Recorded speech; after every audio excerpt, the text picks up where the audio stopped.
चाणक्य नीति कहती है कि आप अपने से ताकतवर दुश्मन पर कभी भी अंधाधुंध अटैक मत करो। इससे एक तो तुम्हारे हथियारों की धार कम होगी और दूसरा तुम थक भी जल्दी जाओगे। इससे अच्छा ये है कि आप अपने दुश्मन की कमजोर नस पर ही हमला करते रहो, लेकिन वो भी बिना रुके लगातार। वो जरूर पीछे हटेगा भी और हार भी मानेगा। ठीक वैसा ही हो रहा है अमेरिका के साथ। भारत का जो मास्टर स्ट्रोक था वो पिछले कुछ दिनों से आजमाया जा रहा था और वो अब सफल होता दिख रहा है। दरअसल डोनाल्ड ट्रंप का सबसे बड़ा सलाहकार पीटर नवारो, जिन्हें भारत पर टैरिफ लगाने का सूत्रधार भी कहा जा रहा है, पिछले एक महीने से इनके इंटरव्यू आपने सुने होंगे तो ये भारत को लगातार धमकियां दे रहा था, भारत पर सैंक्शंस लगाने की बात कर रहा था और कह रहा था तुम्हें हमारे सामने झुकना ही पड़ेगा। लेकिन अब इसकी तरफ से एक ऐसा बयान आया है जो भारत की जीत के रूप में देखा जा रहा है। इसने भारतीयों को संबोधित करते हुए कहा है कि मैं आपसे प्यार करता हूं और नरेंद्र मोदी को मैं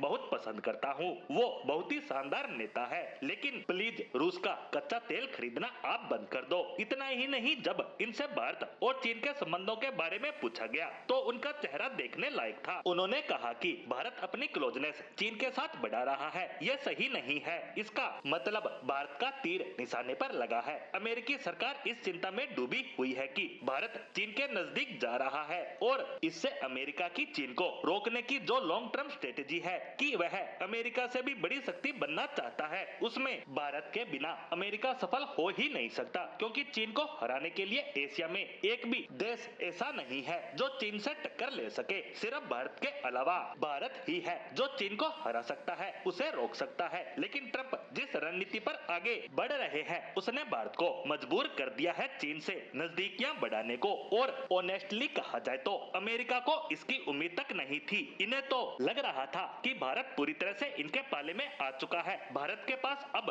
कोई ऑप्शन ही नहीं है। अगर हम इनके खिलाफ कुछ करेंगे तो ये झुक जाएंगे, क्योंकि इनका साथ इस लेवल पर देने वाला कोई नहीं है। लेकिन भारत ने जिस शानदार तरीके से इस गेम को पलटा है, यानी अमेरिका को ऐसा सबक सिखाया है कि अब चाहे वह 25, 50 क्या 75 या 100% भी टैरिफ क्यों ना लगा दे, हमारा कुछ नहीं बिगड़ने वाला। और इसी चीज पर पीटर नवारो और ट्रंप दोनों भड़के हुए हैं, क्योंकि पूरे विश्व में भारत ही इकलौता देश है जो अमेरिका के सामने झुक नहीं रहा, उल्टा सामने से हमला भी कर रहा है। और अभी तो पहले पीएम मोदी जापान होते हुए चीन पहुंचेंगे, जहां पीएम नरेंद्र मोदी और शी जिनपिंग के बीच कई अहम डील हो सकती है, और उसके बाद रूसी राष्ट्रपति व्लादिमीर पुतिन भी भारत आ रहे हैं। इस तरह देखे तो भारत इनके सामने झुकने की बजाय इन्हें भाव तक नहीं दे रहा। ऐसे में पीटर नवारो की सारी रणनीतियां फेल होती दिख रही है और उसी चक्कर में वह भारतीयों को और पीएम नरेंद्र मोदी को अच्छा बता रहा है।